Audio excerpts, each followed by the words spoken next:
have you got to say about that? I didn't bust it, honest. He's telling the truth, Mr. Drysdale. It was hanging in pieces like that when we moved in. Yes, sir. No, it's supposed to be like that. It was made that way. It's been like that for 200 years. 200 years? Hey, this house is older than it looks. Pedro? Oh, I plumb forgot. Granny wants to see you. Skedaddle. All right, Uncle Jed. Nice boy. His ma, my cousin Pearl, gave me the notion to move out here. Well, I'm most grateful to her. Oh, but first, I wanted to explain about this priceless crystal chandelier. It was designed and made for Louis XV, hung the Hall of Mirrors at Versailles. Napoleon Bonaparte planned campaigns with the light of that chandelier. Talleyrand used it. Wellington, Disraeli, Bismarck, Wilson. Mr. Drysdale, we're just plain folk. We don't mind a few things being secondhand. Getting back to my cousin Pearl, she's looking after the old home place for me. You ain't never seen my family home, have you? No, I haven't, Mr. Clappett. It's a dandy. Yes, those southern mansions are beautiful. I suppose it has the large white pillars. It did, but we bring them along and put them on the beds out here. No, you see, I was referring to wooden pillars. Oh, I ain't never slept on one of them. We had everything first class back home.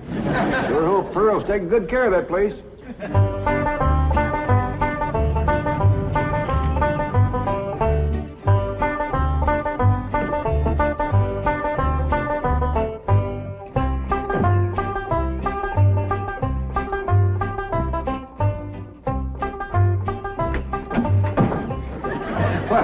Hello there. Oh, why, you're Mr. Brewster from the oil company that paid Cousin Jed all that money for his swamp. 25 million to be exact. You ain't here to back out, are you? No, indeed. Your cousin's money is safe in the bank in California. I just thought you'd like to know that I heard from the bank, and your family arrived in Beverly Hills safe and sound. Oh, that is good news. My son Jethro drove him out, you know. Yes, I know he did. Oh, I have something here from the bank. I think you'll enjoy it. For me? They told me at your house I'd find you here. Yeah, well, I promised Cousin Jed I'd keep an eye on the old home place for him. It's a long trip from my house, but I'm glad to do it for Jed. That's nice of you. Yeah, well, you know, can I help you look for that money? What is the money? It's pictures of the estate that Mr. Drysdale, the president of the bank, purchased for him in Beverly Hills. Oh. Now, this is now the Jed Clampett estate. Land to mercy, look at that.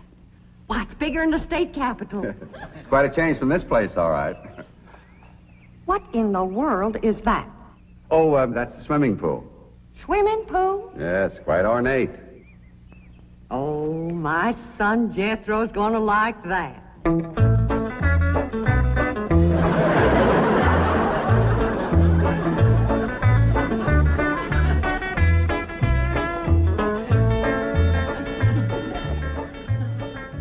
Granny, when we's done washing, can I go swimming here in the cement pond? Of course not. I don't allow nobody to splash around in my wash water. Ain't there no place else you can wash? This cement pond's the only water we got. Place ain't got a well, it ain't got a creek. Ain't even got a rain barrel to catch what comes out of the sky. Oh, and that banker fella seen me unloading your wash tub and scrubbing board. He said, why, you can throw that away. We don't use them things here in Beverly Hills. Now, you listen here to me, boy. I don't care how other folks live in Beverly Hills, but us Clampetts is gonna be clean. Yes, ma'am. May not have it as nice as we had it back home in the cabin. Plump right in the house and everything. But we ain't gonna lower our standards. No, ma'am. Here, wrench these things out for me. We gotta get this tub back to the kitchen for Ellie's bath. Yep. Being clean is a strict rule with your Uncle Jed. Let me look you over. Many the time we've been down to our last piece of fat batter. I'd say, shall I cook it to eat it, or shall I render it down for soap? He'd say, no, render it down for soap, Granny. The Lord will feed us poor folks, but we gotta do our own washing. But Uncle Jed ain't poor now, Granny. He got $25 million. How long do you think that's gonna last if we go throwing it away on store-bought soap? Waste not, want not. Well, here's a view of the entrance hall. My stars and garters. Why, it's a palace. Whoever would have thought that my cousin Jed would be living in an estate like this? Well, the credit is yours. You're the one who talked him into moving. Oh, well, I put the notion in his head. But it was really kind of Ellie Mae when. Yes, his daughter will have a wonderful life as the Beverly Hills debutante. Can't you just see that beautiful girl descending this magnificent stairway? I sure can. Well,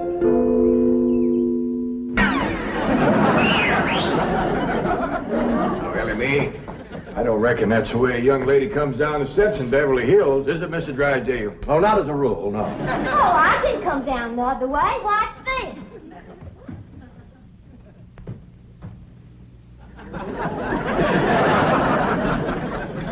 How's that? Well, that's not exactly what I had in mind. Well, show me. No, my secretary will show you. Oh, she's in town doing some shopping for you. Oh, what's she getting me? Now, that's going to be a surprise, Ellie, but it's some things you've been in needing, and they're going to be pretty, and you're going to like them. Things I've been a-needing? A set of muskrat traps. A three-blade frog sticker? Nope. A ready-made slingshot. Now, Ellie, you way off the track. Now, you wait till Miss Hathaway gets here, and you'll see. Yes. Well, I'll be pushing along to the bank.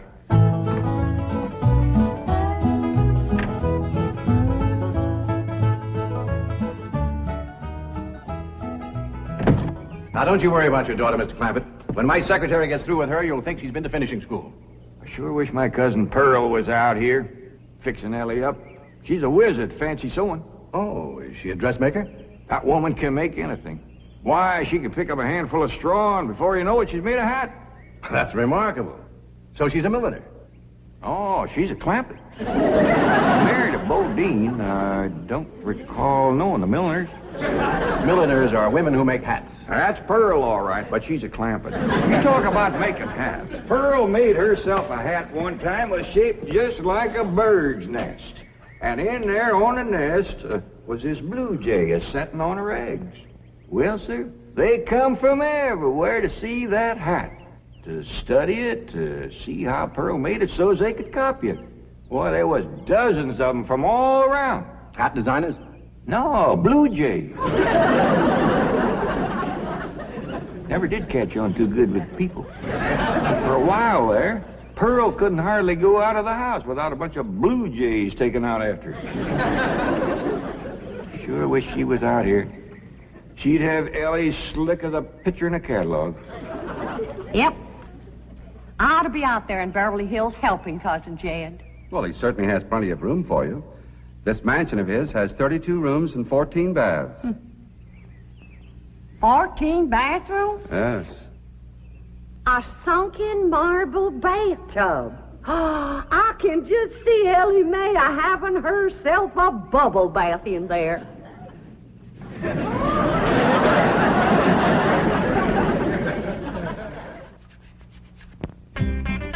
I tell you, Mr. Brewster, the more I see of these pictures, the more I want to get out there and help Cousin Jed.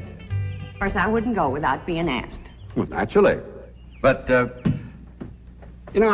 think you should go. I've been asked. Well, now, it's not exactly my province. Well, why don't you telephone your cousin and talk to him? Oh, why, they ain't a telephone within 40 miles of this place. Nearest one, I guess, is at the International Emporium, clean over to Oxford. Well, I'll be happy to drive you over there. Oh, I couldn't let you drive me all that way just to use telephone. Busy oil company man like you. That's 40 miles. There's no trip at all in this car. No, I couldn't do it. Why, folks that see me riding in this big, shiny car with a tall, good-looking city fella, why, sure as the world, they'd think that... Let's go. Well, what about your horse and buggy? Oh, just untie Betsy. You go on home.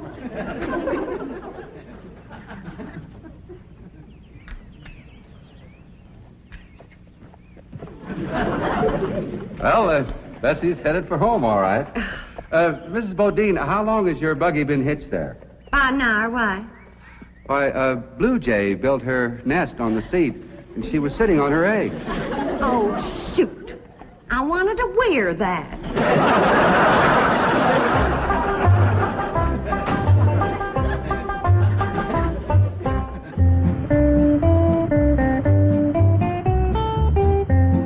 And here's Miss Hathaway.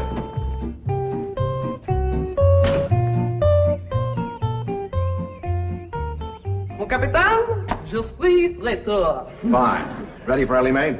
Gentlemen, aided and abetted by the gossamer garments, exotic lotions, and other feminine appurtenances within these cartons, I am ready to assume the role of Pygmalion and transform that barefoot Galatea into a striking and sophisticated paragon of Beverly Hills le couture. That's yes the hard way. Well, duty calls. I leave you in capable hands. Goodbye, Mr. Clampett. Thank you, sir. Chief, Well, that sure is neighborly of you, Miss Hathaway. Reckon you can handle Ellie Mae? Uncle Jed, Granny says... Oh, howdy, Miss Hathaway. no, bonjour, Jethro. Here are them things in for Miss Hathaway, Jethro. I think she kind of likes you, boy. She does? Well, I can't take 'em into the house. That's what I come out here to tell you. Granny says that all the men folks got to stay out of the house while Ella Mae's taking her bath. Oh. But isn't Ellie Mae bathing in the privacy of her own bedroom suite? Hear what she called you? Sweet. What's the matter with him? Why doesn't he answer? Hey, he's just a little shy, I reckon. Ask him again. Is Ellie Mae in her bedroom suite? No, she ain't, darling. Never mind, I'll find her myself. Uncle Jed, I got me a girl. You sure have, boy, and a city girl, too.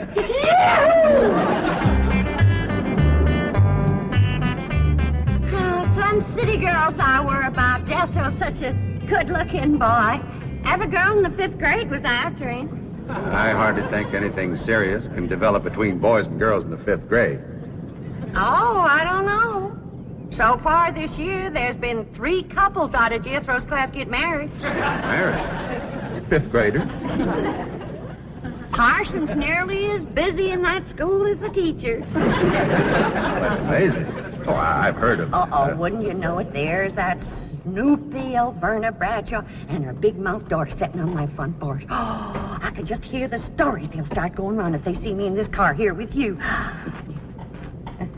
Yoo-hoo! Alverna! It's me!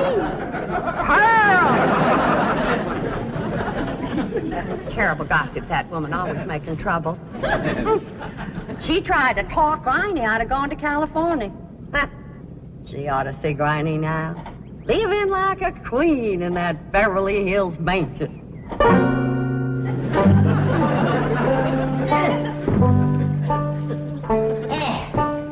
I should have listened to Alverna Bradshaw and stayed home.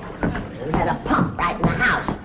Didn't have to tote water a quarter of a mile. Oh, you ready to get rinsed off, Ellie? Well, not yet, Granny. Should have washed my hair. No, you better wait till I can catch some rainwater. That pond water smells like it's got medicine in it. I wondered why there's no fish in that pond. Yeah, I reckon that water killed them fish. But don't you worry. My lye soap will kill anything that killed them fish. Have you seen... What in the world's going on here? Well, there's a bath going on. That's what's going on. Howdy. But I don't understand.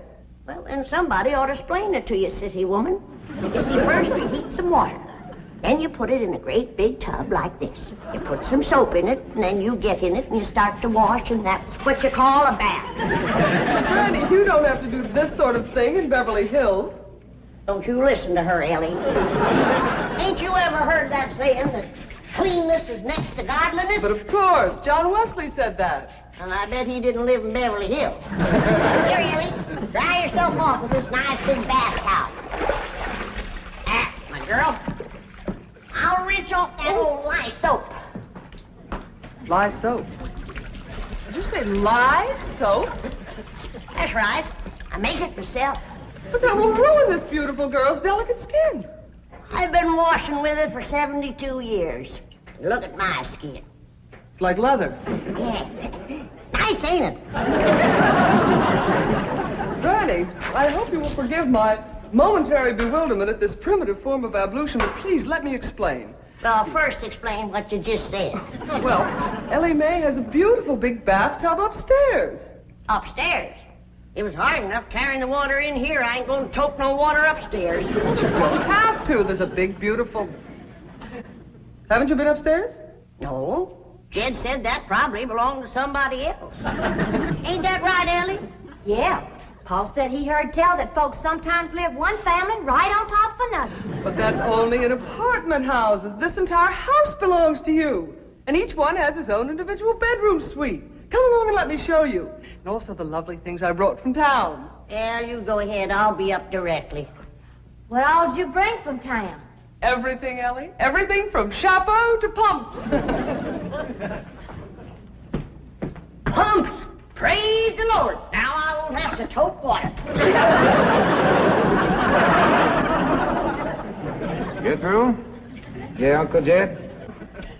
Now, you're going to be keeping company with a girl. Is there any questions you like to ask me? What kind of question? About girls. How much you know about girls? They softer than boys. Yeah, I reckon. Speaking. And they shorter and rounder. Yeah? And the hair's longer and it smells sweet when you snuggles up to 'em. Oh, so you've been doing some snuggling, have you? I done more than that. Yeah, I reckon you better tell me about it. Who was she? Prettiest girl in the hills. Big Mouth Bradshaw. Well, Verna's girl. I heard tell she's kind of fast. Is she ever? Uncle Jed, I was walking past the cabin, and Big Mouth, she calls out the window to me. She says, "Howdy, Jethro." She says, "My ma's just made a big batch of cookies. Come on in and have some." And I says, "Sure your ma won't mind?" And she says, "Ma's gone, and so's Pa. I'm here all alone." Well, Uncle Jed, I was in that house before you could wink an eye. Can't say as I blame you. No sooner was I inside, the Big Mouth, she puts a music record on the phonograph machine and commences to sashaying around, a twisting and a turning. Dancing. Yeah, I reckon so. Anyway, she says, "Put your arms around me, Jethro, and I'll teach you the two-step." What'd you say? I says, "Listen, Big Mouth," I says, "here we are all alone. Your ma and your pa gone, and you think that I'm going to waste my time dancing? I says, not me, sister. Bring on them cookies."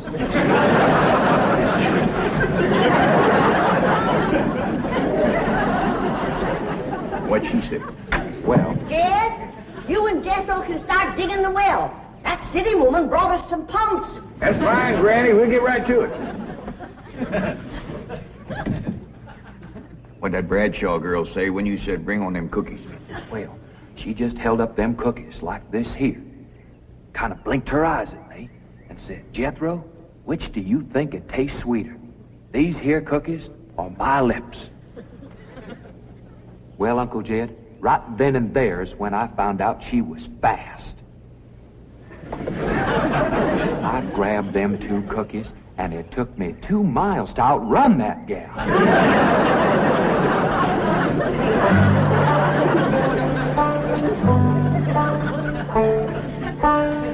Jethro, some one of these days, you and me's got to have a long talk.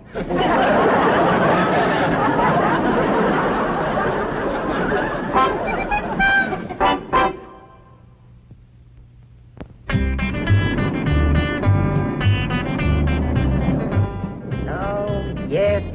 He's a lady killer, that bar of mine. While Verna Bradshaw's daughter traced him all the way home one day. Sounds like Jethro has a lot of charm and sex appeal. Oh, he has. It's funny how a daughter can take after her father and a boy can favor his mother. Yes. I ought to be out there looking after Jethro. You know Jed's going to need him to help garden a place this big. Well, most Beverly Hills mansions have regular gardeners. And, of course, a complete sprinkling system. Sprinkling system? Oh, yes, indeed. That entire lawn is crisscrossed with underground pipes. Land to mercy.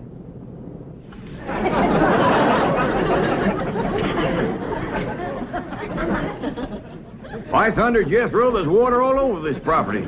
Ain't too deep, neither. I know. Should I commence to digging? Well, now, let's get as close to the house as we can. That way the pump won't have so far to pull. Robert? Jethro? Oh, here comes your sweetheart. Mr. Clampett, I cannot handle that daughter of yours. What happened? I opened that box of beautiful clothes, turned my back for a moment, and she bolted like a wild colt. I was afraid this would happen. Where is she? She's up there. I'll go right up and talk to her. Jethro, have you been upstairs yet? No, ma'am. Then you've got a surprise coming to you. What is it? Your sweets. So are you. No.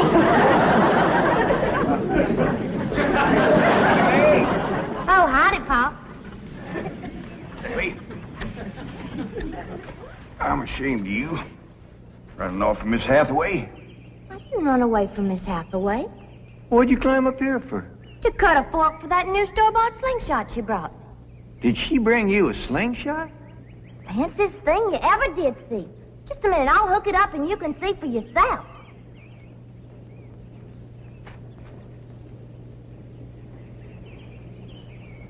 Look at that. Doggone. A store-bought, lace-trimmed, double-barrel slingshot. Ain't it a doozy? I don't know how good I can aim it, but it'll sure throw a heap of rocks. Yeah. They really need me out there. Why, I could work wonders for Ellie Mae with my fancy sewing and beauty secrets and hairstyling and everything. Of course, I had to learn all those things, not having a husband to support me. Didn't you say it was 40 miles to the town of Oxford? Oh, that's right. Well, we've already driven 110 miles. Land to mercy, I forgot to tell you the turn off. Well, long as we come this far, maybe we ought to go right on to California.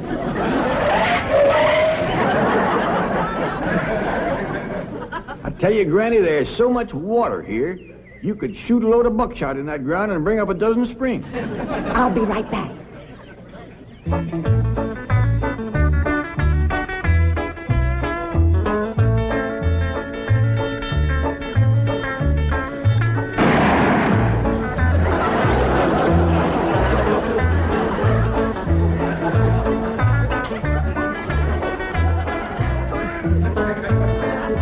I ain't never missed yet.